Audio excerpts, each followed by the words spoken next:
warahmatullahi wabarakatuh. Perkenalkan, nama saya Nur Atira dari kelas 2022B. Di sini, saya akan menjelaskan tentang perkembangan kurikulum yang ada di Indonesia. Pertama-tama, apa itu kurikulum?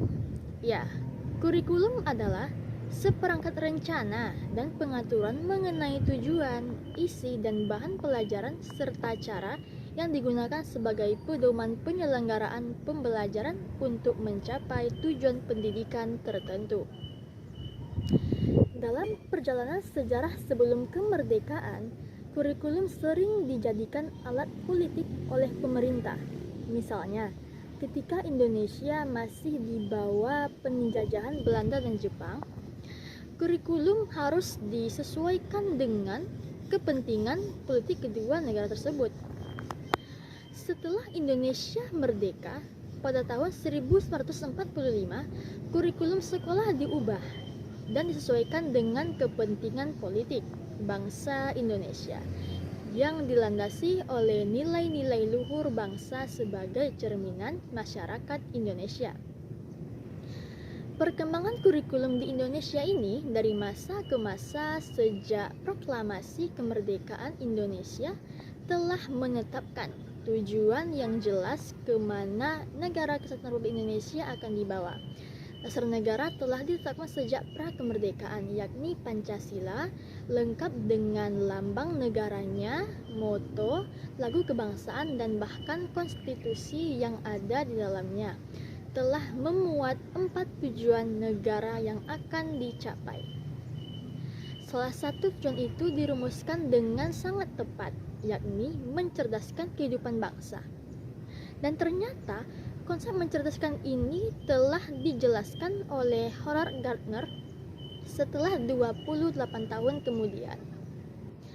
Selanjutnya, dalam bukunya berjudul Forms of Mind, The Theory of Multiple Intelligence, yaitu tentang 7 tipe kecerdasan manusia. Singkatnya, bukan hanya kecerdasan intelektual saja atau otak kiri, tetapi juga kecerdasan spiritual, emosional, bahkan juga kinestetikanya.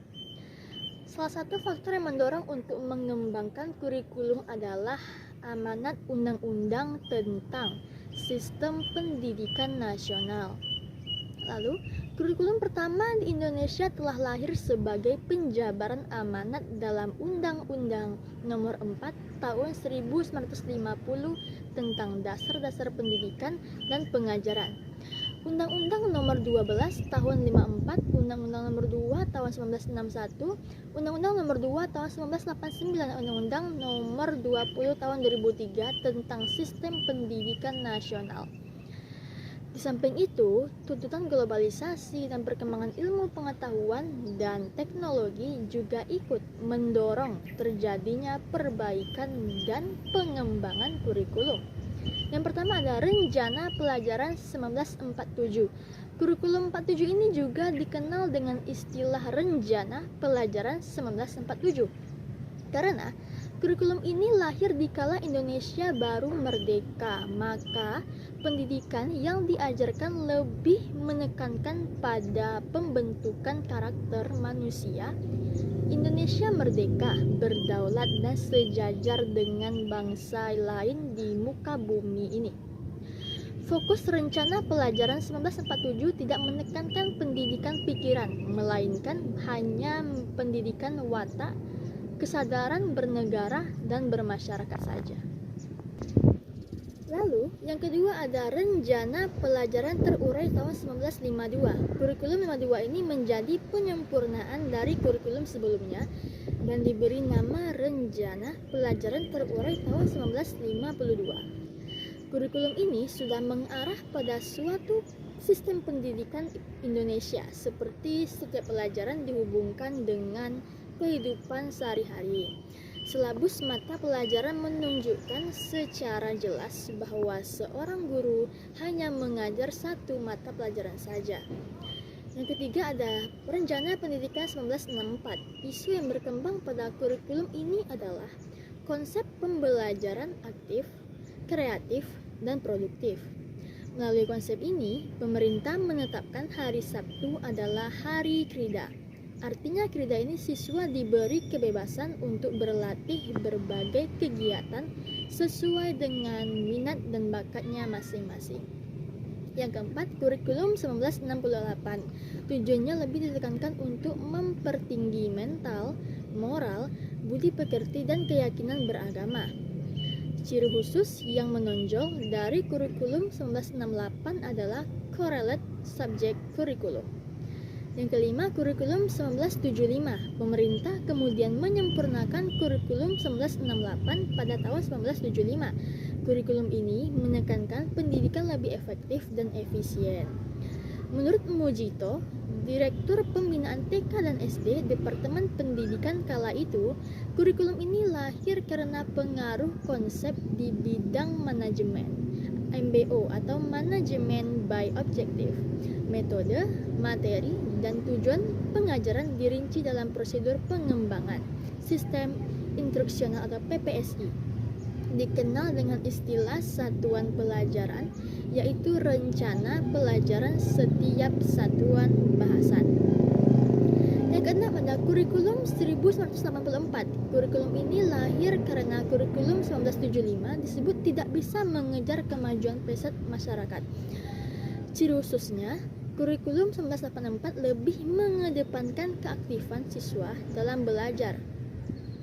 Pengembangan proses belajar inilah yang disebut dengan pendekatan cara belajar siswa aktif atau CBSA. Yang ketujuh ada kurikulum 1994. Pada tahun 1994, pemerintah memperbaiki atau memperbarui kurikulum sebagai upaya memadukan kurikulum sebelumnya. Terutama kurikulum 75 dan 84, namun perpaduan antara tujuan dan proses nampaknya belum berhasil. Akibatnya, banyak kritik berdatangan disebabkan oleh beban belajar siswa dinilai terlalu berat. Dari muatan nasional sampai muatan lokal, seperti bahasa daerah, kesenian, keterampilan daerah, dan lain sebagainya. Yang kedelapan ada kurikulum 2004. Pada tahun 2004, melahirkan kurikulum berbasis kompetensi atau KBK. Sebagai pengganti kurikulum 1994, kemudian dikembangkan pula kurikulum yang semula berbasis materi diubah menjadi berbasis kompetensi. Yang kesembilan, kurikulum 2006. Kurikulum 2006 inilah disebut biasa dikenal dengan kurikulum tingkat satuan pendidikan atau KTSP.